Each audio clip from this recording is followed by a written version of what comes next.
ওকে আচ্ছা স্টার্ট। আচ্ছা আজকে BBA 316 project management lecture 17. Today we will start a new chapter which is project risk management chapter 7.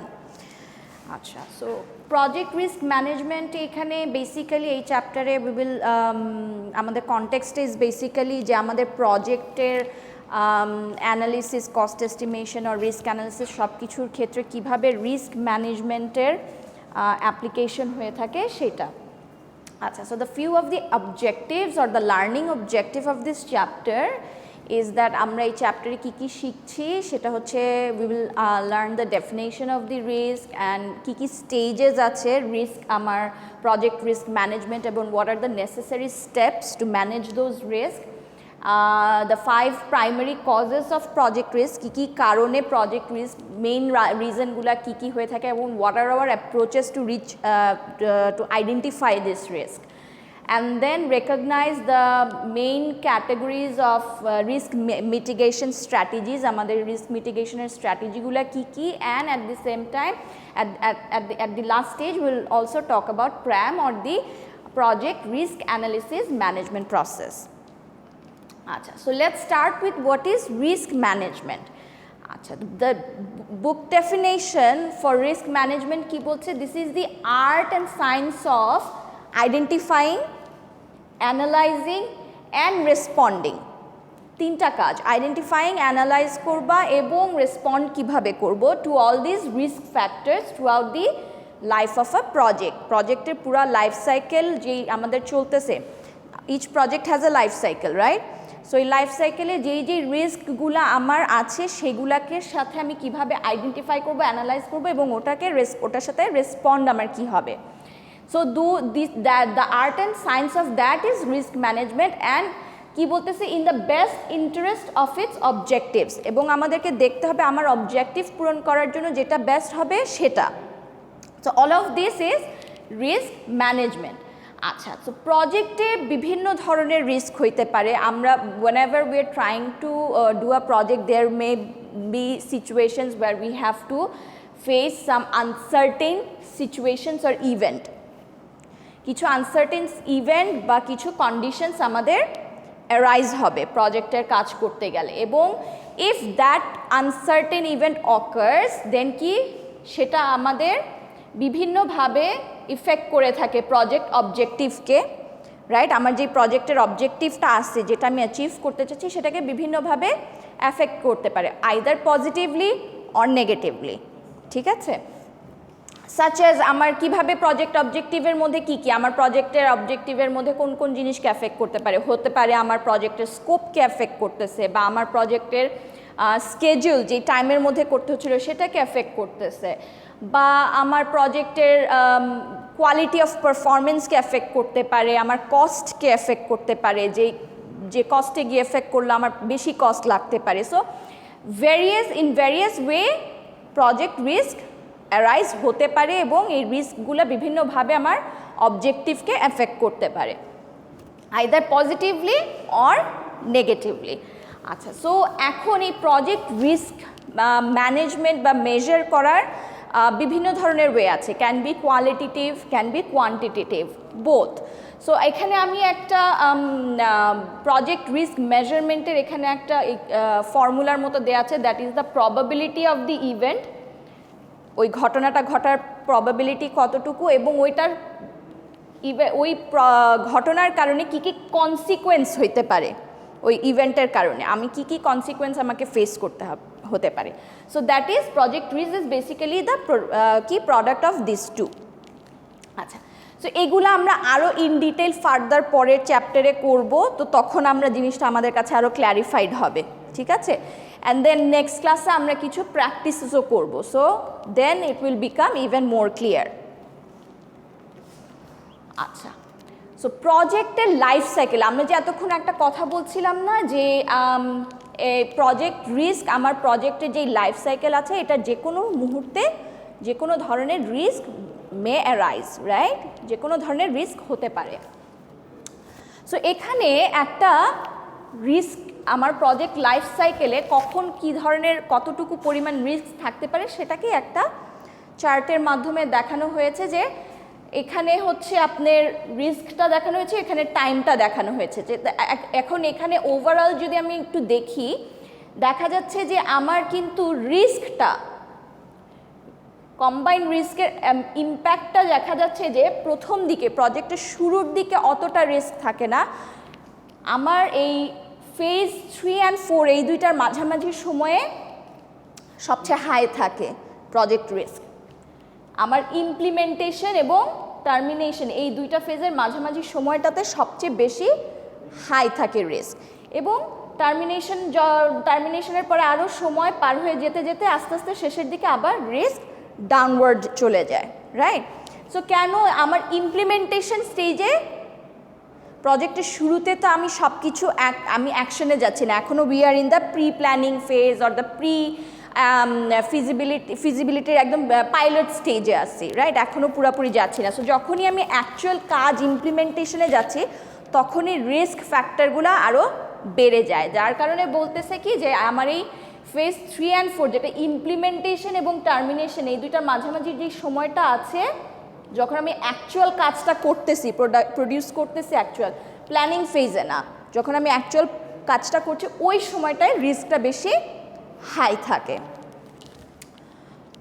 Okay, so এখানে কি বলছে, when considering risk what questions should you ask? আপনি যখন risk নিয়ে কাজ করতেছেন, so what are the questions that you should ask yourself, যে এই রিস্কটা অ্যারাইজ হয়েছে, এখন how do we handle this, how do we face this risk.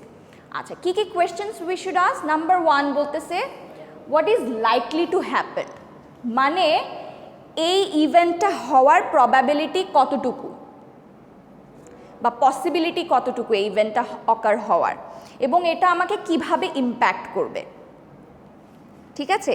So that is the first question I should ask myself. Okay, second question that I should ask, that is what can be done, ঠিক আছে? So what can be done মানে হচ্ছে যে আমি কি করতে পারি যে এই রিস্কের যে হওয়ার যে পসিবিলিটিটা আছে এই পসিবিলিটিটাকে মিনিমাইজ করার জন্য আমি কি কি করতে পারি, ঠিক আছে?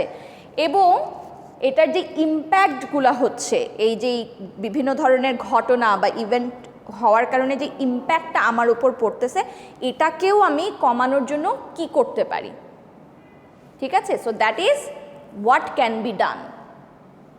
ফার্স্ট আমি কি জিজ্ঞাসা করব, আমাকে কোনো একটা ইভেন্ট ঘটনা ঘটার পসিবিলিটি কতটুকু।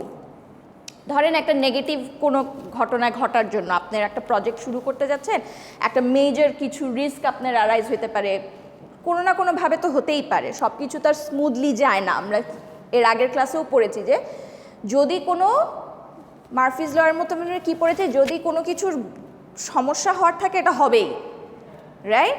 সো স্মুথলি কিন্তু সবসময় আমাদের যায় না। সো দ্যাটস ওয়াই আমাদেরকে সবসময় কি প্রিপেয়ার্ড থাকতে হবে। সো এইটার কারণে আমাদেরকে আগে থেকে প্রিপ্ল্যান করতে হবে যে এইরকম যদি একটা ঘটনা ঘটে, এরকম একটা রিস্ক যদি আমার অ্যারাইজ হয় তাহলে আমি ওই সময় আমি কি করব। সো আমাকে আগে জানতে হবে আমার রিস্কগুলো কি কি, যে কোনো একটা প্রজেক্ট কাজ করতে গিয়ে আমার রিস্কগুলো কি কি হতে পারে। সেটা আমি করলাম যে ওটা লাইকলিহুড অফ মানে পসিবিলিটি অফ দ্যাট অকারিং কত। কিছু কিছু কাজের possibility of occurring is very high, কিছু কিছু কাজের possibility of occurring is very low. আচ্ছা, এবং যদি ওইটা হয়ও ওই ধরনের ঘটনা যদি ঘটেও, then what can I do, হ্যাঁ, to minimise those possibilities and to minimize the impacts of those events, ঠিক আছে? Number 3, what should I ask is that what are the warning signs? আচ্ছা, এটার মানে কি বোঝাচ্ছে যে what cues will signal the need for such action, that is what clues should I actively look for, মানে কোন জিনিসগুলো আমাকে ক্লু ইন করবে, কোন ঘটনাগুলো বা কোন জিনিসগুলো আমাকে ক্লু ইন করবে, আমার ওয়ার্নিং সাইনগুলো কি কি, যে this is a warning sign for me, এখন কিন্তু এটা হওয়ার একটা পসিবিলিটি আছে। এক্স্যাক্টলি, আগে থেকে আমাকে I have to have a clue in factor অথবা একটা ওয়ার্নিং সাইন আমার থাকতে হবে যে ওয়ার্নিং এখন এরকম কিন্তু হতে পারে, Okay, and then lastly, what should we ask ourselves is what are the likely outcomes? এখান থেকে কি কি outcomes হতে পারে? What are the likely outcomes of these problems?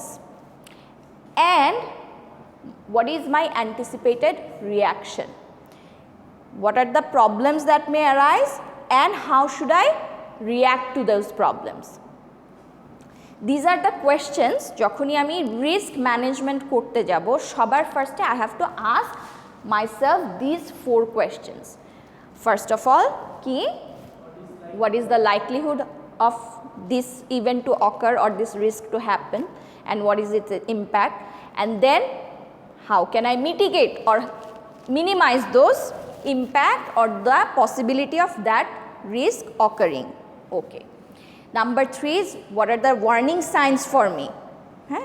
I have to have some kind of warning sign. And number 4 is how can I react to those problems, right? What are the likely outcomes? What are the likely outcomes of these problems and how can I react to those problems? কিভাবে আমি আমার রিঅ্যাকশনটা কি হবে? ওকে, আচ্ছা, এখন আসেন এই risk ম্যানেজমেন্টকে আমরা 4টা স্টেজে ভাগ করেছি যে কিভাবে আমি ম্যানেজ করব একটা রিস্ক অ্যারাইজ হলে সেটাকে আমরা 4টা স্টেজে ভাগ করেছি। নাম্বার 1 ফার্স্টেই তাহলে আমাকে কি করতে হবে? রিস্ক ম্যানেজ যদি করতে হয় আমাকে প্রথমে রিস্ক আইডেন্টিফাই করতে হবে। To my particular project what are the risk related to this particular job. প্রত্যেক জবের জন্য তো সেম রিস্ক হতে পারে না, it will vary from job to job, right? It will vary from project to project. IT প্রজেক্টের risk different, অন্যান্য non IT related প্রজেক্টের risk different, so project to project it will differ. So first I have to what? I have to identify my risk factors. কি বলছে? Determine the specific risk factors that will affect the project. Okay. Second stage of risk management কি? We have to analyze. Now comes the analysis part. Probability and consequences. Probability and consequences কি বলতে বুঝাচ্ছে যে what this is what why are we analyzing this? To understand the impact. এই যে risk ফ্যাক্টরগুলো আমি identify করলাম এটার ইম্প্যাক্টটা কি, এটার ইম্প্যাক্টটার জন্যই আমাকে অ্যানালাইসিস করতে হচ্ছে। অ্যানালাইসিসে আমি কি করতেছি? I am trying to find out what are the probability of this event and of this event, মানে এই ইভেন্টটা অকার হওয়ার প্রবাবিলিটি কত বা possibility of this event happening and what are the consequences of that event. তাহলে একটু clearly বলেন তো কি বুঝতে পারলেন আপনি? ইভেন্টটা হওয়ার পসিবিলিটি কত এবং ওই ইভেন্টটা যদি হয় ওটার কারণে আমাকে কি কি কনসিকুয়েন্সেস ফেস করতে হবে, এটার মাধ্যমেই আমি অ্যানালিসিস করতেছি যে এই কাজটা এরকম যদি একটা রিস্কি সিচুয়েশন অ্যারাইজ হতে পারে, এই রিস্কি সিচুয়েশন হওয়ার পসিবিলিটিটা আসলে কতটুকু সেটা আমাকে আগে বের করতে হবে। আবার সেটার কনসিকুয়েন্স আমার প্রজেক্টের উপরে কী ধরনের ইম্প্যাক্ট ফেলতে পারে, কনসিকুয়েন্সেস আমাকে কী কী ফেস করতে হবে সেটা আমাকে অ্যানালাইজ করতে হবে। এটাতেই আমরা বুঝতে পারবো যে ওই রিস্ক ফ্যাক্টর যে আমি আইডেন্টিফাই করেছি ওটার ইম্প্যাক্টটা ওভারঅল ইম্প্যাক্ট আমার উপর কী পড়তেছে। ওকে, আচ্ছা, নাম্বার 3 স্টেজে কি বলতেছে রিস্ক ম্যানেজমেন্টে? After analysing now I have to come up with some strategies for this risk mitigation. রিস্কটাকে আমার মিটিগেশন করতে হলে কি কি স্ট্র্যাটেজিস আমাকে করতে হবে? কি বলছে? Planned actions to minimize the potential impacts of risk factors. I have to have some kind of strategy or plan. Some plan of action আমাকে থাকতে হবে যে এই যে আমার এই ইম্প্যাক্টগুলো হবে due to this risk factors, ঠিক আছে? আমার যে পোটেনশিয়াল ইম্প্যাক্ট আমাকে ফেস করতে হতে পারে যেই রিস্ক ফ্যাক্টরগুলো আমি বের করেছি এবং অ্যানালিসিস করেছি, ওইটার এগেইনস্টে আমার প্ল্যান অফ অ্যাকশন কি হবে ওটাকে মিনিমাইজ করার জন্য বা ওই রিস্কটাকে মিটিগেট করার জন্য। ওকে, তাহলে এটা গেল 3 নাম্বার কাজ। আচ্ছা, সো রিস্ক ম্যানেজমেন্টের লাস্ট কাজটা হচ্ছে কি? Control and documentation. অবভিয়াসলি এই কাজটার ওভারঅল একটা কন্ট্রোল সিস্টেম থাকবে, রিস্ক ম্যানেজমেন্টের একটা কন্ট্রোল সিস্টেম থাকতে হবে, আমাকে কিভাবে স্টেপ বাই স্টেপ আমাকে করতে হবে, যেতে হবে, কখন করতে হবে, কোন সময় ফেস করতে হবে, কে করবে, এবং এটা অলসো একটা ডকুমেন্টেশন প্রসেসে হতে হবে so that I can create some knowledge basis for future projects. এখান থেকেই তো আমি কিভাবে একটা রিস্ক এসেছিল সেটাকে আমি কিভাবে মিটিগেট করেছি, কিভাবে ফেস করেছি, এটার একটা বেসিস অফ নলেজ ক্রিয়েট করতে হবে সো দ্যাট ফিউচারে যখন আমি আরেকটা প্রজেক্ট করতে যাব I know what do I have to do, right? Okay, আচ্ছা। সো এখন আমরা রিস্ক ম্যানেজমেন্টের 4টা সেক্টর তো দেখলাম, বাট আমরা একটু আলোচনা করি there are some common risk relating to a project and we have কী করছি, আমরা সেই রিস্কগুলোকে কয়েকটা ক্লাস্টারে ভাগ করতেছি। এই ক্লাস্টারগুলো কি কি? ফাইন্যান্সিয়াল ক্লাস্টারের একটা রিস্ক হতে পারে, আপনার টেকনিক্যাল ক্লাস্টার হতে পারে, কমার্শিয়াল ক্লাস্টার হতে পারে, এক্সিকিউশন লেভেলের একটা ক্লাস্টার অফ রিস্ক থাকে, এবং কিছু কন্ট্রাকচুয়াল আর লিগাল ক্লাস্টার অফ রিস্ক থাকে। সো এই রিস্কগুলোকে আমরা কয়েকটা ক্যাটাগরিতে ভাগ করেছি। সো অবভিয়াসলি ফাইন্যান্সিয়াল শুনেই আমরা বুঝতে পারছি those are the cluster of risk that will impact us in a way that will affect our cost আর আওয়ার ফাইন্যান্সেস। ঠিক আছে, আমাদের ফাইন্যান্সিয়ালি যেটা ইম্প্যাক্ট করছে সেগুলোই হচ্ছে আমার ফাইন্যান্সিয়াল রিস্ক ক্লাস্টারে পড়ছে। টেকনিক্যালি হতে পারে যেমন you are working in a project that, যেখানে আপনাকে খুব আননোন অথবা কোনো নতুন টেকনোলজি নিয়ে আপনি কাজ করছেন। সো ওই ধরনের প্রজেক্টে obviously the technical risk is very high. একেবারে আননোন জিনিস নিয়ে যখন আপনি একটা টেকনোলজি নিয়ে কাজ করছেন, হ্যাঁ, সো ওই সময় টেকনিক্যাল রিস্ক ক্লাস্টারে ওইটা পড়ে যাচ্ছে, because the outcome you don't know কী হবে, right? Risk is then very high. আচ্ছা, কমার্শিয়ালের ক্ষেত্রে কি হচ্ছে, যে ধরেন আপনি একটা প্রোডাক্ট বা একটা প্রজেক্ট নিয়ে কাজ করতেছেন, you don't know whether your customers will buy it or not, তারা কি অ্যাকসেপ্ট করবে কি করবে না, that there can be many reasons. হতে পারে যে maybe your product is not up to date with the in কী বলবো technology, or your product is not কী বলবো হয়তোবা আপনার প্রোডাক্টটা ইজ ভেরি পুয়ার কোয়ালিটি, অথবা your product is very high priced. হ্যাঁ, so there can B myriads of reason why the customer is not going to accept your product or service. So those are some of the commercial risk ক্লাস্টারের মধ্যে ওই সব পড়ে যাচ্ছে, হ্যাঁ, some of the commercial risk of your project. আচ্ছা, execution লেভেলে কিছু হতে পারে, যেমন বলছে যে কিছু ইউনিক ইস্যুস থাকে প্রজেক্টের সাথে রিলেটেড। ফর এক্সাম্পল, কোনো জিওগ্রাফিক যেখানে কাজ করছেন সেখানকার কিছু জিওগ্রাফিক হতে পারে, বা পার্সোনাল বা ট্র্যাকিং সিস্টেম, এই ধরনের কিছু জিওগ্রাফিক হতে পারে। ফর এক্সাম্পল, যেখানে আপনি কাজ করতেছেন that area is very prone two earthquake, or that area is very prone to dry spell, or যেটাই হোক। যেমন ধরেন জাপানে অনেক বেশি আর্থকুয়েক হয়, ওখানে একটা প্রজেক্টে কাজ করতে গেলে you have to have those kind of knowledge and necessary skills and experts around you to guide you through that project, right? So এই ধরনের কিছু এক্সিকিউশন করতে গেলে কিছু ধরনের রিস্ক ফ্যাক্টর জড়িত থাকে। ওই ধরনের রিস্ক ফ্যাক্টরগুলোকে কোন ক্লাস্টারে আমি ফেলছি? এক্সিকিউশন। ওকে, অ্যান্ড লাস্টলি আরও কী বলছি, there can be contractual or legal risk related. যে অনেক সময় দেখা যায় যে আমি একটা কাজ করছি, ওটাকে যদি আমি রাইট টাইমের মধ্যে না করি, maybe I have to face some legal consequences. So এই ধরনের রিস্কগুলোকে আমরা কি বলছি? কন্ট্রাকচুয়াল অথবা লিগাল ক্লাস্টার অফ রিস্ক। ঠিক আছে, ক্লিয়ার এখানে?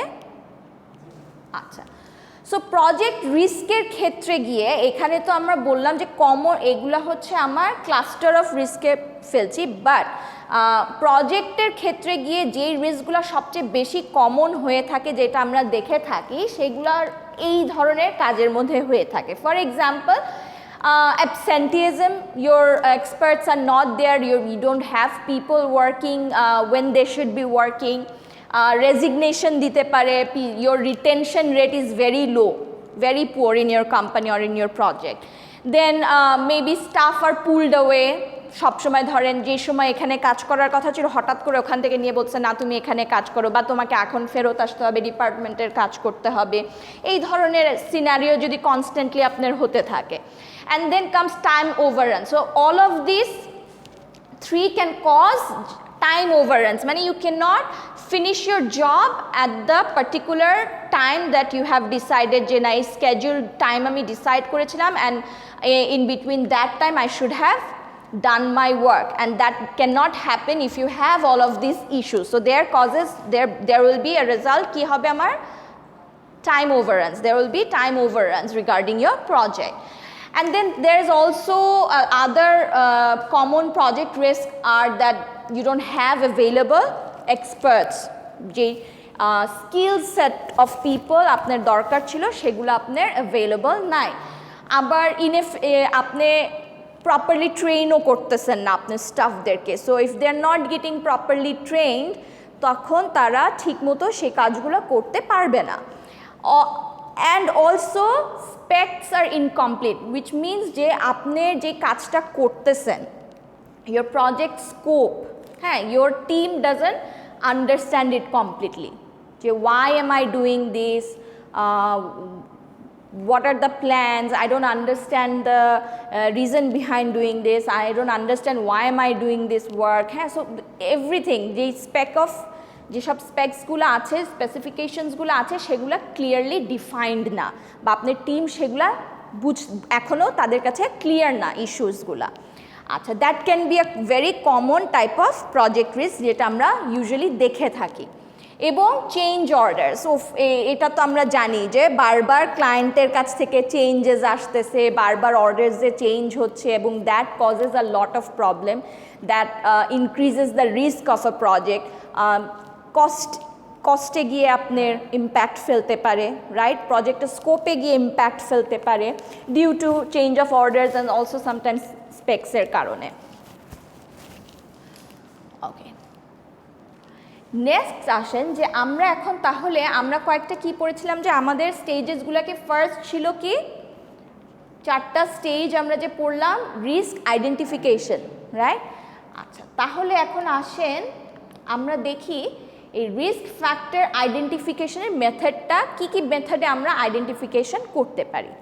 আচ্ছা, সো আমার সবচেয়ে ফার্স্ট যদি আমরা ধরি brainstorming, which is a very common method.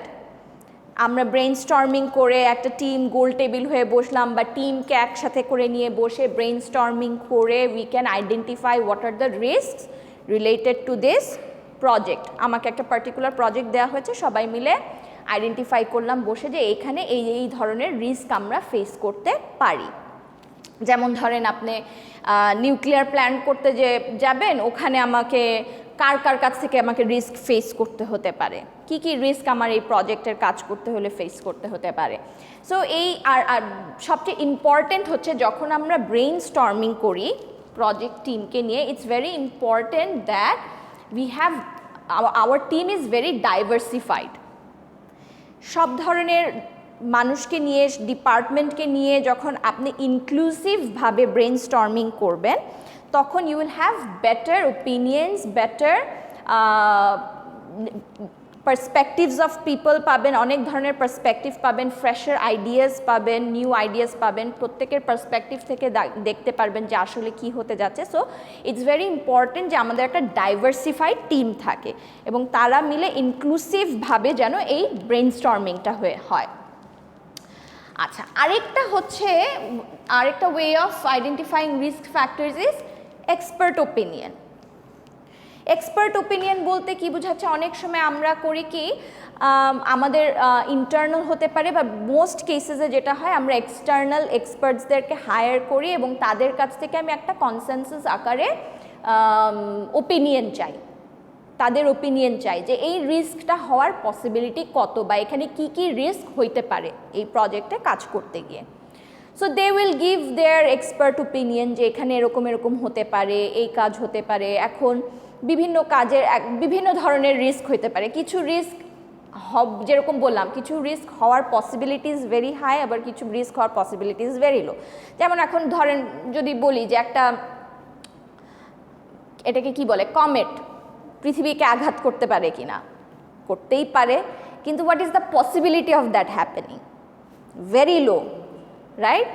So এটাই এখানে বলতে চাচ্ছে যে এক্সপার্টসরা তাদের ওপিনিয়ন দিবে বিভিন্ন প্রজেক্টের এগেইনস্টে relative to your project, and then they will give you an opinion যে এই প্রজেক্ট করতে গিয়ে these are the risk you may have. So you can hire several expert take consensus of several experts। হ্যাঁ, এইখানে একটা সুবিধা হচ্ছে expert ওপিনিয়নে যে এখানে যেহেতু তারা এক্সটার্নালি হায়ার, তারা জাস্ট তাদের ওপিনিয়ন দিচ্ছে, সো এখানে কোনো ভয় থাকে না তাদের মধ্যেও, আচ্ছা আমার আইডিয়াকে হয়তো বা এরা বাদ দিয়ে দিবে। হ্যাঁ, so there is a freedom of it, so you get a lot of opinion and then you can analyze which are the risk factors that are more crucial to my project।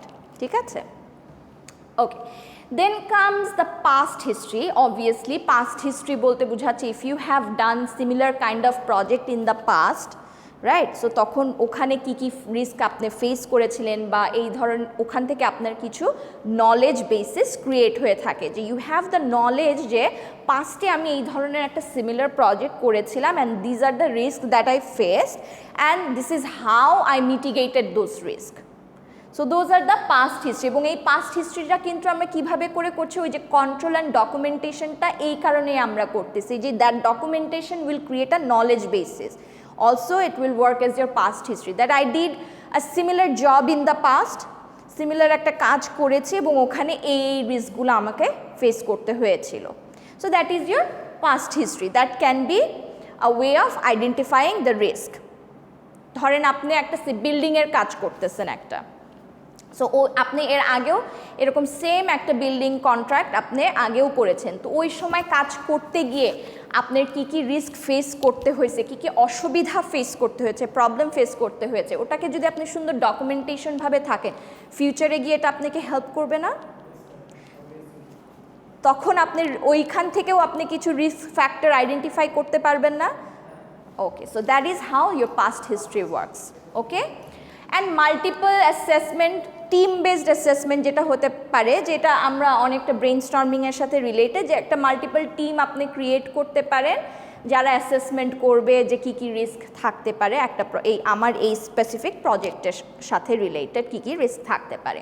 So obviously same as brainstorming, that team has to be very diversified. তাহলে আমরা কি দেখতেছি, চারটা উপায়ে আমরা বিভিন্নভাবে আমার risk ফ্যাক্টরগুলো identify করতেছি: brainstorming, team assessment, expert opinion and also my past history. আচ্ছা, সেকেন্ড স্টেজটা আমার কি ছিল রিস্ক আইডেন্টিফিকেশনের পরে? সেকেন্ড স্টেজটা কি ছিল রিস্ক ম্যানেজমেন্টে? এক্স্যাক্টলি, এখন আমরা কি করব, আমরা অবশ্যই অ্যানালিসিসে যাব, কিন্তু অ্যানালিসিস করতে যাওয়ার আগে আমি যে এই যে রিস্ক ফ্যাক্টরগুলো বের করেছি এগুলাকে আমি একটা স্ট্রাকচারে নিয়ে আসি। ঠিক আছে, আমি যে রিস্ক ফ্যাক্টরগুলো আইডেন্টিফাই করলাম অ্যানালিসিসে যাওয়ার আগে আমরা এটাকে একটা স্ট্রাকচারে নিয়ে আসি, একটা রিস্ক ব্রেকডাউন স্ট্রাকচার বলে এটাকে। এই স্ট্রাকচারটা you can do any way you want, vertically, horizontally, যেভাবে চান সেভাবে করতে পারেন, এটার কোনো হার্ড অ্যান্ড ফাস্ট রুল নাই। সো এখানে এরকম দেখাচ্ছে যে আমি যে রিস্ক ফ্যাক্টরগুলো আইডেন্টিফাই করেছি ওটাকে আমি দুই ভাগে ভাগ করতেছি, একটা হচ্ছে আমার ইন্টারনাল রিস্ক আর একটা হচ্ছে এক্সটার্নাল রিস্ক। আচ্ছা, সো ধরেন ইন্টারনাল রিস্কের মধ্যে আপনার প্রজেক্টের মধ্যে কিছু আপনি আইডেন্টিফাই করেছেন, which are your technical risk, হইতে পারে পারফরমেন্স, ঠিক আছে, পারফরমেন্স রিলেটেড কোনো কাজে আপনার রিস্ক ফেস করতে হতে পারে, বা কোয়ালিটি অফ ওয়ার্ক করতে গিয়ে। কিছু অর্গানাইজেশনাল রিস্ক, যে প্রেফার্ড স্কিলড আপনি পাচ্ছেন না, বা ফান্ডিং, যেই সেফটি ফান্ডিং আপনার থাকা দরকার সেটা পাচ্ছেন না, ঠিক আছে। এরপরে আসেন কিছু এক্সটার্নাল রিস্ক, এক্সটার্নালের ভিতর কিছু এনভায়রনমেন্টাল ইম্প্যাক্ট থাকতে পারে, কিছু মার্কেটের ইম্প্যাক্ট থাকতে পারে, যে মার্কেটের কাস্টমার আপনার প্রোডাক্ট অ্যাকসেপ্ট করবে কি করবে না, ওই যে পড়েছিলাম না, কিছু কমার্শিয়াল রিস্ক থাকতে পারে। আবার আপনার এনভায়রনমেন্টালের মধ্যে ধরেন কিছু পলিউশন রিস্ক থাকতে পারে, বা কমিউনিটি প্রোটেস্ট করতে পারে আপনার কাজের, এগুলো একটা রিস্ক হতে পারে। সো যেই রিস্কগুলো আমি এতক্ষণ আইডেন্টিফাই করলাম ওটাকে আমি একটা সুন্দর স্ট্রাকচারে নিয়ে আসলাম। সো স্ট্রাকচারে নিয়ে আসার রিজনটাকে আমি এখন বুঝতে পারতেছি কোনটা আমার ইন্টারনাল রিস্ক, কোনটা আমার এক্সটার্নাল রিস্ক এবং কোনটার উপর আমার কতটুকু কন্ট্রোল আছে। ঠিক আছে, এরপরে আমরা কি করব, অ্যানালিসিস করব। এই অ্যানালিসিস সব কিছু স্ট্রাকচারে নিয়ে আসার পরে আমি এখন অ্যানালিসিস করব কি, দেখব যে এই অ্যানালিসিসটা আমরা দুইভাবে করতে পারি। এর আগেও আমরা ফার্স্টে যেটা বলেছিলাম কোয়ালিটেটিভ অ্যানালিসিস হতে পারে অথবা very quantitative.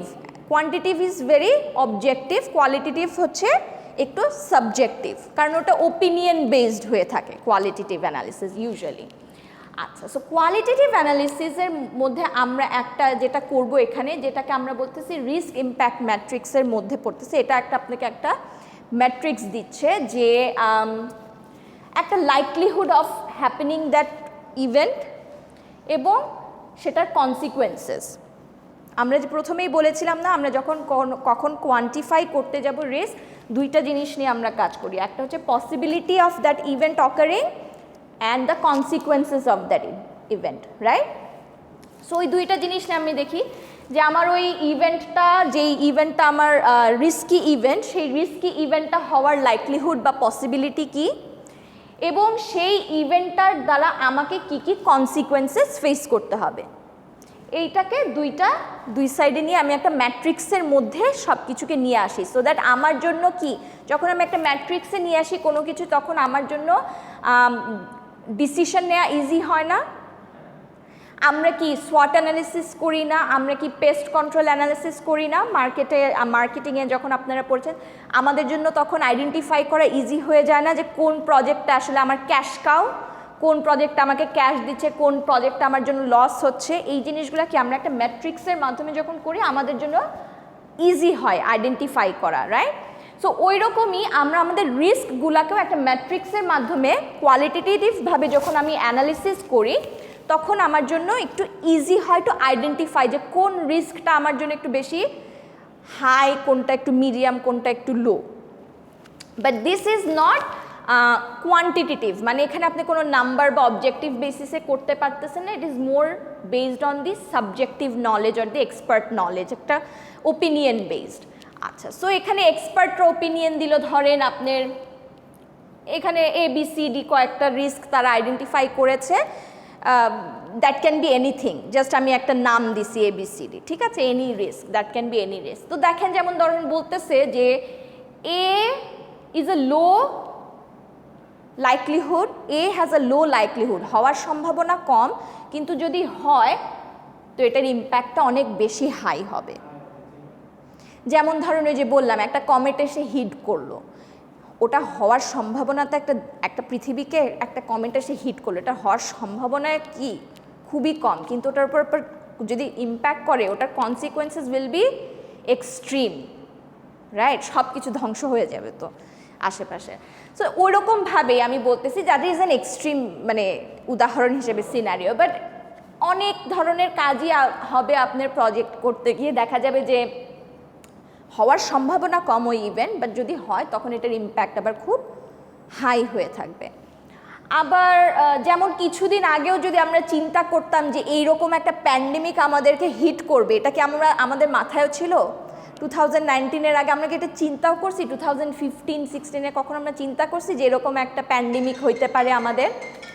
We never thought about it, right?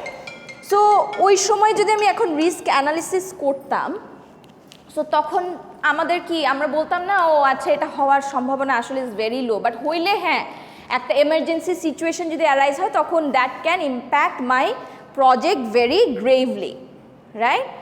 আচ্ছা, সো এইটার পরে এরকম আমি কয়েকটা রিস্ক এরকম ABCDEFGH এরকম করে আইডেন্টিফাই করে এগুলাকে আমি ম্যাট্রিক্সে বিভিন্ন জায়গায় ফেলছি যে এটা হওয়ার সম্ভাবনা খুব মিডিয়াম বাট কনসিকুয়েন্সেসও মিডিয়াম। আবার D কি বলতেছে? হওয়ার সম্ভাবনাও খুব বেশি এবং impact is very high. So এই ধরনের ম্যাট্রিক্সে যখন আমি করতেছি আমার জন্য সুবিধা কি হচ্ছে জানেন? আমি তখন রিস্কগুলোকে ক্যাটেগরাইজ করতে পারতেছি। হাই রিস্ক ক্যাটেগরিতে আমি কাকে ফেলবো, মিডিয়াম রিস্ক ক্যাটেগরিতে কাকে ফেলবো এবং লো ক্যাটেগরিতে আমি কাকে ফেলবো। তাহলে আমি আমার প্রায়োরিটাইজেশন করতে সুবিধা হবে, কোনটা আমার জন্য প্রায়োরিটি অফ ওয়ার্ক, কোনটা আমার জন্য ফার্স্ট প্রায়োরিটি হবে। সো এই প্রায়োরিটাইজেশনের ক্ষেত্রে এই ধরনের ম্যাট্রিক্স আমাকে হেল্প করে থাকে।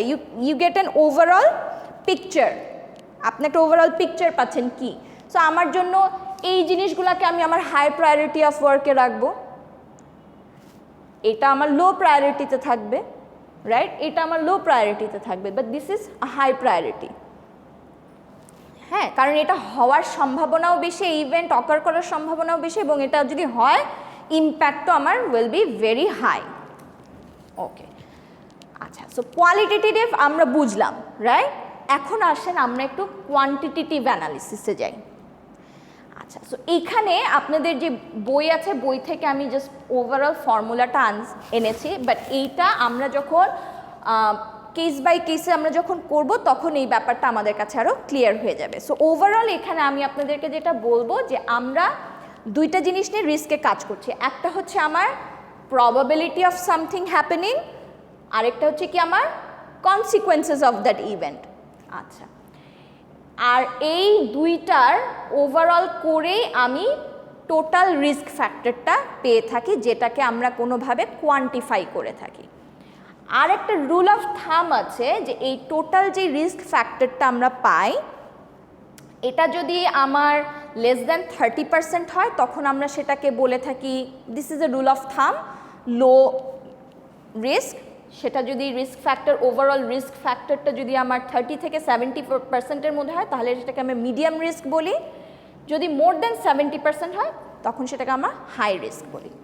কিন্তু এই টোটাল রিস্ক ফ্যাক্টর পাওয়ার আগে আমাকে এই পিএফ এবং সিএফ এই দুটাকে আগে আমাকে ক্যালকুলেট করে বের করতে হবে। আচ্ছা, সো আমরা এখানে একটা এক্সাম্পল দেখব, এটা আপনাদের বই থেকেই নেয়া। সেটা আপনার একটা আইটি রিলেটেড একটা প্রজেক্টে কিভাবে আমরা এই কোয়ান্টিটেটিভ অ্যানালিসিসটা করতেছি রিস্ক ম্যানেজমেন্ট করতে গিয়ে। আচ্ছা, সো ধরেন এখানে একটা উদাহরণ দিয়েছি যে probability of failure, PF. First আমরা আগে এটা বের করি। আচ্ছা, তো প্রবাবিলিটি অফ ফেলিয়ারে গিয়ে দেখেন এটাকে 3টা সাব ক্যাটাগরিতে ভাগ করেছে ফেলিয়ার হওয়ার। কি করেছে? ম্যাচিউরিটি কি, এটার কমপ্লেক্সিটিটা কি, এবং এটার উপর ডিপেন্ডেন্সিটা কত। এইগুলোর উপর ডিপেন্ড করবে আমার ফেলিয়ার হওয়ার পসিবিলিটিটা কতটুকু। ঠিক আছে, যে আমি যেই কাজটা করতেছি, ধরেন একটা আইটি রিলেটেড কাজ করতেছি, সেটা কি আমি কোনো এক্সিস্টিং টেকনোলজি নিয়ে কাজ করতেছি, এক্সিস্টিং সফটওয়্যার নিয়ে কাজ করতেছি, নাকি আমার টেকনোলজি একেবারেই নতুন। সো ওইটাকে আমরা ম্যাচুরিটির ক্যাটাগরিতে ভাগ করে বলতেছি। সো এটার উপর ডিপেন্ড করবে আমার পসিবিলিটি অফ ফেলিয়ার কতটুকু, হাই নাকি লো। কাজের কমপ্লেক্সিটিটা কি, খুব সিম্পল নাকি খুব সিগনিফিক্যান্ট ইন্টেন্সিভ চেঞ্জেস আসবে, ডিজাইন ওয়ার্ক থাকবে।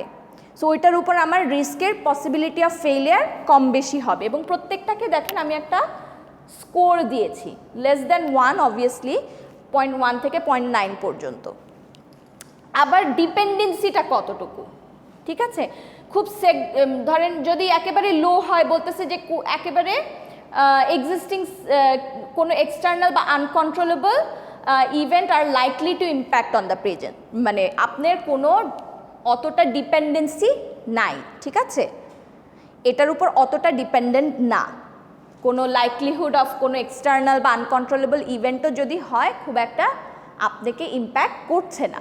সো এই যে এই ক্যাটাগরিগুলোর উপর বেস করে আপনাদেরকে তখন আইডেন্টিফাই করতে হবে। আচ্ছা, তখন আপনাদের এক্সপার্ট যারা আছে ওখানে বসে they will give it a score, যে এটা হওয়ার সম্ভাবনা এরকম, একটা নতুন টেকনোলজি নিয়ে কাজ করতেছে, এটা কাজের কমপ্লেক্সিটি এর অনেক বেশি। সো এইগুলোর উপর ডিপেন্ড করে এক একটা স্কোরিং হবে, স্কোরিংগুলো আগে থেকে ডিসাইড করে নিবে এবং ওটার স্কোরিংয়ের উপর ডিসাইড করে আমরা বের করতে পারবো এই যে প্রবাবিলিটি অফ ফিউচার ফেলিয়ারটা কতটুকু হতে পারে।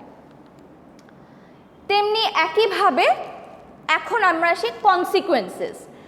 প্রবাবিলিটিটা তো গেল, একটা ইভেন্ট হওয়ার পসিবিলিটি, ওই রিস্কি ইভেন্টটা হওয়ার পসিবিলিটি কতটুকু, এটা আমরা বের করলাম। কি কি ক্রাইটেরিয়াগুলো বের করলাম, স্কোরিংগুলো বের করলাম।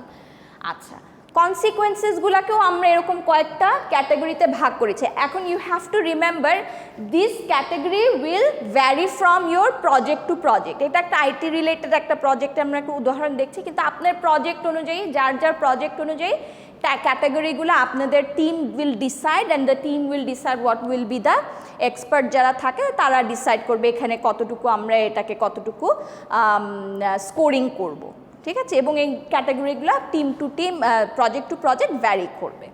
সো এখানে কি বলতেছে, এই উদাহরণে বলতেছে যে দ্য কনসিকুয়েন্সেস অফ ফেইলিয়ার, এই আমি যদি ফেল করি এটার ইম্প্যাক্টটা কি হবে, আমাকে কি কি কনসিকুয়েন্সেস ফেল করতে হতে পারে সেইটার একটা স্কোর আমরা বের করতে চাচ্ছি। আচ্ছা, তো এইটাকে ওরা কি কি ক্যাটাগরি দিছে, বলতেছে যে আমার কস্টের উপর কি ইম্প্যাক্ট ফেলবে, বা আমার কাজের স্কেডিউলের উপর কী কী ইম্প্যাক্ট ফেলতে পারে, বা আমার পারফরমেন্সের উপর কী কী ইম্প্যাক্ট ফেলতে পারে, এরকম এটসেট্রা এটসেট্রা কয়েকটা ক্যাটাগরিতে তারা ভাগ করেছে। যেমন ধরেন যদি খুব লো হয়, হ্যাঁ, বাজেট এক্সিড করবে না, যাই হোক না কেন ফেইলিয়ার করলেও আমার বাজেট এক্সিড করবে না, এটা একটা রিজন হইতে পারে। সো ওটার আমি একটা স্কোর একটা আলাদা দিব।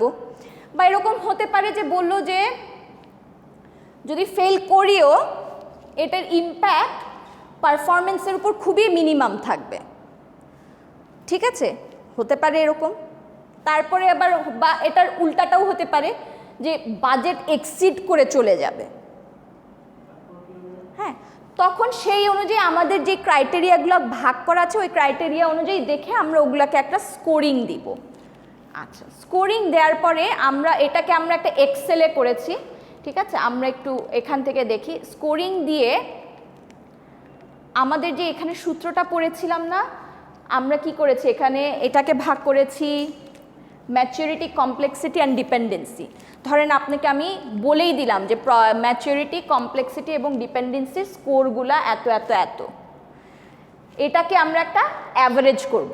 যদি এখানে 2টা থাকতো তাহলে ডিভাইডেড বাই 2, যদি এখানে 5টা থাকে ডিভাইডেড বাই 5। সো এই অ্যাভারেজটা করার পর যেটা আসবে সেটাই হচ্ছে আমার প্রবাবিলিটি অফ ফেইলিয়ার। কনসিকুয়েন্সেসেরটা কি, যখন এই যে এগুলো পাচ্ছি না প্রত্যেকটার আমি ধরেন আপনাদেরকে একটা স্কোর দিয়ে দিব যে এটার স্কোরটা এরকম এরকম এরকম কস্টের ক্ষেত্রে বা এসের ক্ষেত্রে, তখন সেগুলাকে আমার এখানে কয়টা আছে, 4টা আছে, রাইট, আমার উদাহরণে। সো এই যে C, I, impact, performance, reliability, এগুলোর উপর দিয়ে ওভারঅল অ্যাভারেজ বের করে আমি কনসিকুয়েন্সেস অফ ফেইলিয়ারটা বের করলাম। সো টোটাল রিস্ক ফ্যাক্টরের সূত্রটা আমরা কি জানি, PF plus CF minus the product of PF and CF, that is the সূত্র। এরপরে এখানে নিশ্চয়ই একটা স্কোর আসবে, রাইট, সব কিছু বসানোর পর সেই স্কোরটা যদি আপনার লেস দ্যান 30% হয় তাহলে বলবো এটা একটা লো রিস্ক ইভেন্ট, যদি সেটা 30 থেকে 70-র মধ্যে থাকে বলবো এটা একটা মিডিয়াম রিস্ক ইভেন্ট, যদি মোর দ্যান 70% হয় তাহলে এটা একটা হায়ার রিস্ক ইভেন্ট। এটার ম্যাথ আমরা কিছু করব টিউসডেতে, তখন এই ব্যাপারটা আপনাদের জন্য আরও ক্লিয়ার হয়ে যাবে। So you just understand the basic idea, খুব কঠিন কিছু না। আচ্ছা, এখানে আমি জাস্ট এমনি একটা এক্সেলের ওইটা ধরেন আমরা একটা ওই এটার উপর ডিপেন্ড করে একটা এক্সেলে কিভাবে করে সেটা একটা দেখানো হয়েছে। যেমন ধরেন একটা কাজের প্রবাবিলিটি অফ ফেইলিয়ারে বলতেছে যে এখানে খুব মাইনর ম্যাচুরিটি, মানে হচ্ছে ধরেন যে টেকনোলজি নিয়ে কাজ করতেছে এটা হয়তো বা এক্সিস্টিংয়ের মধ্যে খুব মাইনর কিছু চেঞ্জেস এখানে হবে। সো এটাকে এরকম একটা স্কোর দিল, মাইনর যদি হয় তাহলে স্কোর কী ছিল 0.3-তে, এবং ডিপেন্ডেন্সি বলতেছে যে খুব মডারেট ডিপেন্ডেন্সি, এরকম করে কিছু স্কোর দিয়েছে, প্রত্যেকটাতেই কিন্তু একটা একটা করে স্কোর আসছে। তো এইগুলাকে আমরা আগে একটা অ্যাভারেজ করছি, প্রবাবিলিটি অফ ফেইলিয়ার 0.56 আসছে। এরকম কনসিকুয়েন্সেস অফ ফেইলিয়ারেও স্কেডিউলের ক্ষেত্রে বা পারফরমেন্সের ক্ষেত্রে যে রিলায়েবিলিটির ক্ষেত্রে কিছু স্কোর দিয়েছে। হ্যাঁ, আগের ছক থেকে নেওয়া হয়েছে, মানে কি আগের ছকে আমি ক্রাইটেরিয়াগুলো দেওয়া আছে প্রত্যেকটার কি স্কোর হবে, তারপরে কাজ করতে গিয়ে এক্সপার্টরা যখন কাজ করতে গিয়েছে তখন তারা ডিসাইড করেছে আচ্ছা এইটা হওয়ার সম্ভাবনা এরকম, এটা আমার ইম্প্যাক্ট করতে পারে, কস্টে কি লো ইম্প্যাক্ট করবে নাকি সিগনিফিকেন্টলি ইম্প্যাক্ট করবে, সেই অনুযায়ী আমি একটা স্কোর দিলাম যে না খুব লো ইম্প্যাক্ট করবে, বা আমার কাজের স্কেডিউলে গিয়ে খুব লো ইম্প্যাক্ট করতে পারে। হ্যাঁ, তো এরকম কিছু স্কোরিং আমি দিয়ে এটার আবার অ্যাভারেজটা বের করলাম। অ্যাভারেজ মানে হচ্ছে আমার কনসিকুয়েন্সেস অফ ফেইলিয়ারটা বের করলাম। ওভারঅল রিস্ক ফ্যাক্টরের সূত্রটা আমার কি ছিল, এইটা প্লাস এইটা মাইনাস এই দুইটার গুণ, right, product of this two করে এই স্কোরটা আসছে 0.76। তো মোর দ্যান 70% হলে কি হবে, ওইটাকে আমরা কি বলতেছি, হাই রিস্ক। তার মানে ধরেন কিছু একটা সিচুয়েশন, হাইপোথেটিক্যাল সিচুয়েশন, কিছু একটা রিস্ক নিয়ে তারা অ্যানালিসিস করছিল এবং তখন ওইটাকে ওরা কি করলো, হাই রিস্ক ক্যাটাগরিতে দিয়ে দিল। সো আমরা এখন তাহলে দুইটা শিখলাম অ্যানালিসিসের, কোয়ালিটেটিভভাবে শিখলাম এবং কোয়ান্টিটেটিভভাবেও আমরা শিখলাম। Quantitative is more objective, decision making it helps you to take decisions more objectively, but overall এটা আপনাকে একটা সেন্স দিচ্ছে যে আমার জন্য কোন রিস্কগুলো আমি একটা প্রায়োরিটাইজেশন করতে পারতেছি রিস্কগুলার, নাম্বার 1 2, মিডিয়াম হাই রিস্ক বা হাই রিস্কের কারা, মিডিয়াম রিস্কের কারা বা লো রিস্ক কারা। সো ওই অনুযায়ী আমি আমার জন্য কাজ করতে সুবিধা হয়, রাইট। আমরা যখনই কোনো কাজ করতে যাই আমরা একটা প্রায়োরিটাইজেশন করি না, তেমনি রিস্কের ক্ষেত্রেও আপনাকে সেটা করতে হবে এবং ওই অনুযায়ী আপনাকে প্ল্যানিং করতে হবে, ওইভাবে আপনাকে আপনার একটা ব্যাকআপ রাখতে হবে। মনে রাখবেন যে সবসময় একটা জিনিস মনে রাখবেন যে আপনি যখন প্ল্যান রাখেন কোনো, হ্যাঁ, you will be rewarded for you, if you are prepared always, হ্যাঁ, ইউ উইল বি রিওয়ার্ডেড। হ্যাঁ, luck favours the one who is prepared. আপনার লাক তখনই ফেভার করবে যখন আপনি প্রিপেয়ার্ড কোনো কিছুর জন্য, ঠিক আছে। সো এটা একটা কথা আছে আমরা বলে থাকি। সো এরকম রিস্কের ক্ষেত্রে প্রজেক্ট করতে গেলে if you are not prepared, কিছু একটা হলো, তখন এই যে সমস্যাগুলো অনেক সময় ক্রিয়েট হতে পারে। আচ্ছা, এখন আসেন আমরা কিছু রিস্ক, এত কিছু করলাম, আমরা এখন লাস্টের দিকে আসি, আমরা এই রিস্কগুলোকে মিটিগেশন করব কিভাবে, কমাবো কিভাবে, আমার স্ট্র্যাটেজিগুলো কি কি হতে পারে রিস্ক মিটিগেশনের। আচ্ছা, রিস্ক মিটিগেশনের স্ট্র্যাটেজির মধ্যে বলতেছে যে you can, maybe it's a very low risk situation, খুবই লো রিস্কের ভিতরে আছে, so you may accept that risk, যেটা হতেই পারে। সো এটা আমার এই ধরনের রিস্ক অ্যাকসেপ্টেন্স করলে কোনো সমস্যা নেই, এটাতে আমার অত খুব জোর দিয়ে কোনো কাজ করতে হবে না। You can also try to minimise those risk, কিছু স্ট্র্যাটেজি ক্রিয়েট করতে পারেন রিস্ক মিনিমাইজেশনের জন্য, বা শেয়ার করতে পারেন রিস্ক, যে আমি একা করতে পারছি না, তখন you may involve others to share, to minimise করার জন্য একটা স্ট্র্যাটেজি ক্রিয়েট করলেন যে আমি এখন শেয়ারিংয়ে চলে যাচ্ছি। ট্রান্সফার করতে পারেন আপনার risk to some other department, or you can have some also আরেকটা স্ট্র্যাটেজি ইজ কন্টিনজেন্সি রিজার্ভ রাখা। কন্টিনজেন্সি রিজার্ভ মানে হচ্ছে কি সব কিছু আপনি একটা টাস্ক করতে গেলেন অবশ্যই একটা কন্টিনজেন্সি প্ল্যান থাকা উচিত আপনার, রাইট। ধরেন এই যে ধরেন রকেট সব কিছু যারা হ্যান্ডেল করতেছে বা বড় বড় প্লেন যারা হ্যান্ডেল করতেছে, যে সব ইকুইপমেন্ট এখান থেকে এখানে নিয়ে যাচ্ছে একটা রকেটকে, হ্যাঁ, তো এই ধরনের যে ক্রেনটা আপনি বানাচ্ছেন, যে ইয়েটা বানাচ্ছেন, অবশ্যই আপনি চিন্তা করবেন যে এই জিনিসটা যদি আমি প্রপারলি ডিজাইন না করি তাহলে তো আমার একটা রকেটটা যদি ধাম করে পড়ে যায়, সেটাকে যদি প্রপারলি ক্যারি না করতে পারে তাহলে তো অনেক বেশি রিস্ক আমার জন্য হয়ে যাবে, অনেক বেশি ক্ষতি আমার হবে, রাইট। সো তখন কি হয়, এই ধরনের ক্যারি ওভার করার জন্য যে জিনিসগুলো আছে এগুলোতে আমরা অনেক বেশি ডিজাইনিং প্রপারলি করি, অনেক বেশি নজর দিয়ে থাকি, so that it doesn't fail, because if that fails আমার জন্য আরও বেশি কস্টলি ইম্প্যাক্ট পড়বে আমার কাজে। সো এই যে এরকম কিছু টাস্ক কন্টিনজেন্সি প্ল্যান আপনার সবসময় থাকতে হবে, যে এটা না হলে এখানে গিয়ে আর অনেক বেশি ইম্প্যাক্ট পড়বে। সো সব কিছুর একটা যেমন ব্যাকআপ প্ল্যানের মতো থাকে না, যেটা না হলে আমার এখানে যে একটা সমস্যা হবে ওরকম থাকতে হবে। At the same time managerial কন্টিনজেন্সিও আপনার থাকতে হবে, যে ধরেন একটা কাজ স্পেসিফিক্যালি একজন মানুষ জানে, সো ওই মানুষটা যদি হঠাৎ করে চলে যায় তাহলে আপনার জন্য ক্ষতি না, আপনার কোম্পানির জন্য, আর কেউ জানে না কাজটা করতে। So it's important that you train other people also to do the similar kind of job, যে একজন চলে গেলেও you have a backup. Insurance can be a contingency reserve. ধরেন আপনি একটা কাজ করতে গেলেন, হঠাৎ করে কোনো একটা অ্যাক্সিডেন্ট হলো, ধরেন একটা আগুন ধরে গেলেন, সব কিছু পুড়ে শেষ হয়ে গেল, সো আপনার যদি ইনশিওর্ড করা থাকে তখন আপনি কি ওটার জন্য যে কস্টগুলো আপনি যে ড্যামেজগুলো হয়েছে অ্যাটলিস্ট ওটা আপনি কিছু রিকভার করতে পারতেছেন। So that is also a contingency plan for you. Other mitigation strategy কিছু থাকতে পারে, যেমন মেন্টরিং করতে পারেন কোনো কিছু নিয়ে কাউকে, যে এটাকে এভাবে করা উচিত ওভাবে করা উচিত, বা তাকে ক্রস ট্রেনিং দিতে পারেন কাজটাকে, যে একজন মানুষই সব কিছু করতে পারবে এরকম করে না রেখে train several other people, so that সবাই কোনো না কোনোভাবে আপনাকে কাজে হেল্প করতে পারে বা তাদের জবটাকে আরও ভালোভাবে ফুলফিল করতে পারে। কেউ যদি চলেও যায়, you have a backup also, right?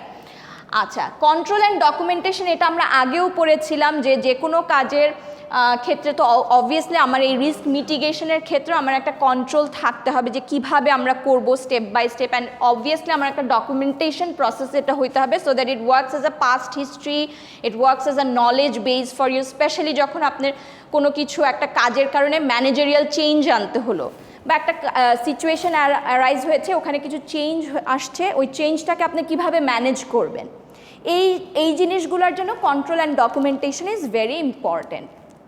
আচ্ছা, এখানে একটা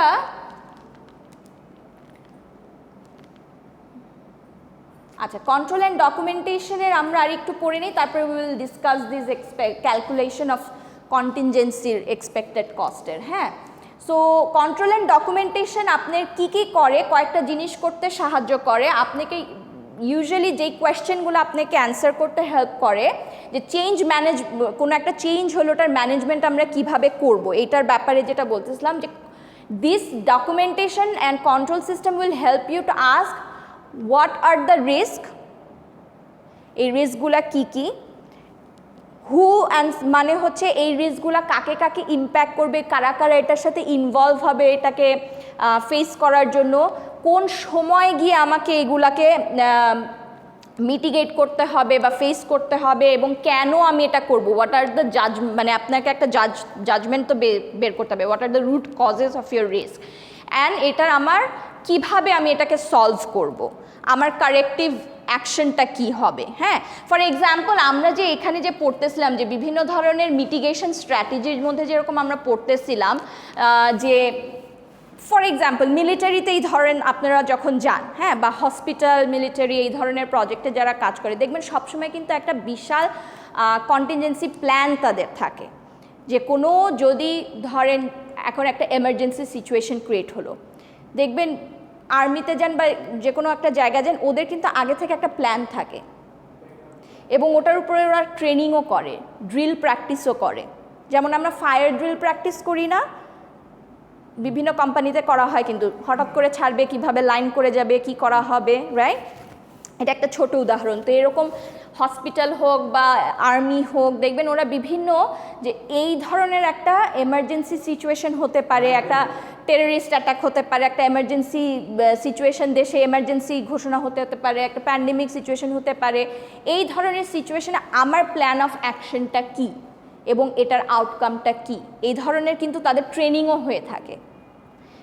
হইতে পারে যে out of that risky event মানে অকার হওয়ার পসিবিলিটি ইজ ভেরি লো, কিন্তু তাদের কিন্তু একটা প্ল্যান অফ অ্যাকশন থাকে, রাইট? সো ওটাই আর কি বলছি, যে প্রত্যেকটা এরকম প্রজেক্টের কাজও করতে গেলে আপনাকে এরকম কিছু মিটিগেশন স্ট্র্যাটেজি আপনার থাকতে হবে, যে if this risky event occurs, আমাকে আগে বুঝতে হবে কনসিকুয়েন্সটা কি, এবং সেটার এগেইনস্টে আমার প্ল্যান অফ অ্যাকশনটা কী হবে, আমি কিভাবে রিয়্যাক্ট করব, এবং এটা থেকে আমি কি আউটকাম পাচ্ছি, সেটাই আউটকামটাকে আমি কতটুকু আমার কন্ট্রোলে রাখতে পারছি।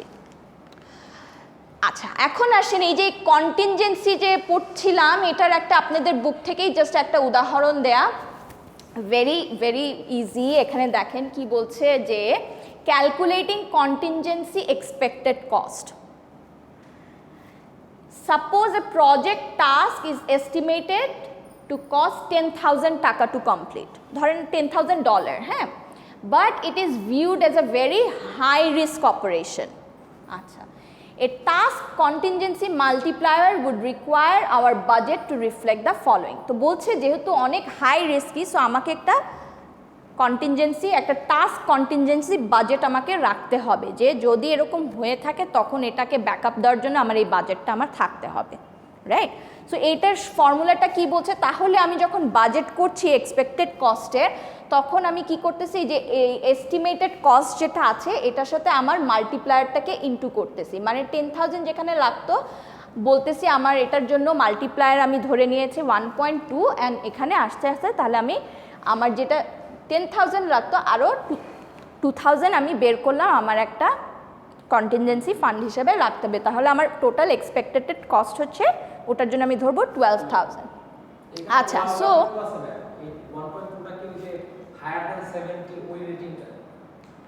এই মাল্টিপ্লায়ারগুলো ওই রকম কনসেনসাস করে স্কোরিং করে আপনার বের হবে যে আপনার একটা কাজ করতে গিয়ে আমার কতটুকু এক্সট্রা ব্যাকআপ রাখতে হবে।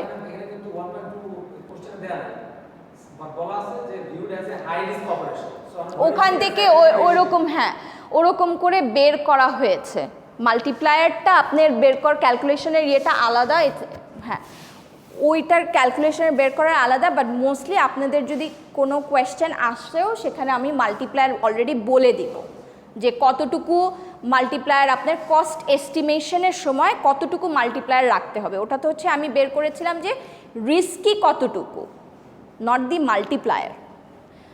Acha, so naturally as the project moves forward, it may be possible to reduce the budget reserve requirements for task contingency because the project scope will have been made clearer and its development will have progress. বলতেছে যে হইতে পারে আমি যখন করেছিলাম যে মনে হয়েছে এত লাগতে পারে, but at one point of the project হয়তো বা আমার এত নাও লাগতে পারে যখন আমি প্রগ্রেস করে ফেলছি, বিকজ তখন অ্যাট দ্য লাস্ট স্টেজে আমি এখন জানি আমার প্রজেক্টের স্কোপ কী, সব কিছু প্রপারলি ডিফাইন্ড। হ্যাঁ, that is many of the tasks for which the contingency fund was establish will have been completed. হইতে পারে আমার কন্টিনজেন্সি ফান্ডে হাতও দিতে হয় নাই, এরকমও হতে পারে যে যেই টাস্কের জন্য আমি করতে শুরু করেছিলাম ওটাতে হয়তো বা আমাকে হাত দিতে হয় নাই, right? As a result it is quite common for project organizations to assign a budget reserve to a project that is diminished across the project's development life cycle. Project যত ডেভেলপ হচ্ছে আস্তে আস্তে ওটা ডিমিনিশ হইতে থাকে অনেকশো, কিন্তু আমি একটা ব্যাকআপ বাজেট সবসময় রাখবো, কারণ যে কোনো সময় একটা রিস্কি সিচুয়েশন অ্যারাইজ হতে পারে এবং ওই রিস্কি সিচুয়েশন যদি খুব হাই রিস্কি হয় তখন এটাকে আপনার এক্সপার্টস যারা থাকে ওরা মিলে একটা স্কোরিং করবে বা একটা মাল্টিপ্লায়ার ওরা আগে থেকেই ক্রাইটেরিয়া সিলেক্ট করে দিবে যে এরকম বেশি হাই রিস্ক হলে আমার এতটুকু এক্সট্রা বাজেট রাখতে হবে, মিডিয়াম রিস্ক হলে এতটুকু এক্সট্রা বাজেট ওটার এগেনস্টে রাখতে হবে। ঠিক আছে, আচ্ছা, সো এইটা তো আমরা করেছি। এখন আসেন লাস্ট আমাদের আরেকটা হচ্ছে project risk analysis and management. এখানে বলতেছে project risk analysis and management বলতে প্র্যামের কথা আমরা বলতেছি। PRAM is basically it is an integrated programme, একটা integrated programme of risk management extended over the project life cycle. প্রজেক্টের ওভারঅল লাইফ সাইকেলে আমি কিভাবে অ্যানালিসিস অ্যান্ড ম্যানেজমেন্ট করবো এটাকেই আমরা বলতেছি PRAM. This is an integrated approach. আচ্ছা, it offers a step by step logical approach. আপনাকে স্টেপ বাই স্টেপ কীভাবে করতে হবে, লজিক্যালি কীভাবে যেতে হবে, কীভাবে অ্যানালাইজ করতে হবে, প্রজেক্ট রিস্ককে অ্যাড্রেস করতে হবে, এটাই হচ্ছে বেসিক্যালি প্র্যাম। ঠিক আছে, সো প্র্যামের কিছু কি ফিচার্স আছে। কি ফিচার্সগুলো কি বলছে যে recognition that risk management follows a life cycle. PRAM বলতেছে যে রিস্ক ম্যানেজমেন্ট আমি যেটা করতেছি বা রেকগনাইজ করছি যেটা, এটারও একটা লাইফ সাইকেল আছে। এক সময় কম থাকবে, এক সময় হাই হবে, তারপর আস্তে আস্তে এটা ডিমিনিশড হয়ে যাবে, রাইট? আচ্ছা, আরও কি বলতেছে risk management strategy will change over the project life cycle. Project life সাইকেলে যেতে যেতে আপনার যে স্ট্র্যাটেজি আছে এখানে কিছু চেঞ্জেস আসতে পারে। আচ্ছা, এবং একটা কোহারেন্ট বা synthesised approach to apply risk management tools as needed. একটা কোহারেন্ট অ্যাপ্রোচ থাকতে হবে, আপনার অ্যাপ্রোচটা কোহারেন্ট হইতে হবে যে যখন যেখানে আপনার রিস্ক ম্যানেজমেন্টের যে টুলগুলো আপনি সিলেক্ট করে রেখেছিলেন যেখানে যতটুকু নিডেড অতটুকু আপনি ওভাবে করে অ্যাপ্লাই করতে পারবেন। সো দিস ইজ একটা PRAM is basically an integrated approach, কিভাবে রিস্ক ম্যানেজ করতে হবে, একটা logical step by step process আপনাকে বলতেছে।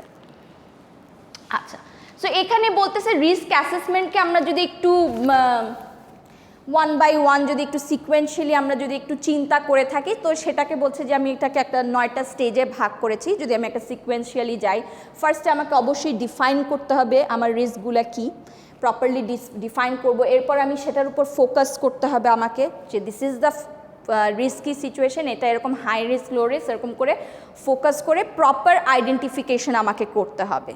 ঠিক আছে, আইডেন্টিফিকেশন করার পর এটাকে আমরা বিভিন্ন স্ট্রাকচারে ভাগ করব, একটা প্রপার স্ট্রাকচারে, ইন্টারনাল রিস্ক না external risk, high risk low risk medium risk, এরকম করে বিভিন্নভাবে আমি একটা সুন্দর করে একটা স্ট্রাকচার বলবো। এই যে ফার্স্টে পড়েছি না একটা রিস্ক ব্রেকডাউন স্ট্রাকচার করলাম যে আমরা, ওরকম। আচ্ছা, আরও এক্সট্রা স্ট্রাকচার আপনি করতে পারেন, that depends on your company. এরপরে আমরা কি করব, ক্ল্যারিফাই দ্য ওনারশিপ। এই রিস্কটা actually is impacting who and who will take steps to mitigate this risk. কে স্টেপ নিবে, কে এটার দ্বারা ইম্প্যাক্টেড হচ্ছে, এইটার ওনারশিপটা সিলেক্ট করা, যে এই ব্যক্তি, এই রিস্ক হলে এই ব্যক্তি, এই ব্যক্তির কাছে যাও, এই ব্যক্তি এটাকে ফেস করবে, এই ব্যক্তি এটার এগেনস্টে স্টেপস নিবে। এরপরে এই ওনারশিপটাও যখন করব, at the same time we also have to estimate and evaluate, এই দুইটা করতে হবে, যে এই রিস্কটা যে হলো, এখন ওনারশিপও দিলাম, কিন্তু also we have to estimate যে এই রিস্কের দ্বারা আমি কতটুকু ইম্প্যাক্ট হচ্ছে, কীভাবে ইম্প্যাক্ট হচ্ছে, either it is impacting my schedule, either it is impacting my cost or performance or quality, এবং এটাকে প্রপারলি আমাকে ইভ্যালুয়েট করতে হবে। এস্টিমেট করে প্রপারলি ইভ্যালুয়েট করে আমাকে একটা প্ল্যানে আসতে হবে। যখন আমি এস্টিমেট করছি এভাবে আমাকে ইম্প্যাক্ট করলো, এস্টিমেট করে বের করলাম, তখন এটাকে আমি প্রপার ইভ্যালুয়েশনের মাধ্যমে একটা প্রপার প্ল্যান দ্বারা করাবো। প্ল্যান যখন চলে আসবে, সেই প্ল্যান অনুযায়ী আমি অ্যাকশন নিব টু ম্যানেজ দ্যাট রিস্ক। ঠিক আছে, সো এরকম করে এটাকে একটা নর্মালি একটা স্টেপ বাই স্টেপ প্রসেসে যদি আমি চিন্তা করি, একটা 9টা স্টেপে ভাগ করেছে। ওকে, এখন আচ্ছা, অ্যাসাইনমেন্ট করবেন আপনারা?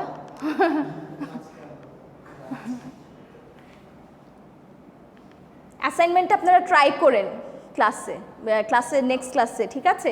আর আমরা নেক্সট ক্লাসে কিছু ম্যাথসও করব, প্র্যাকটিস।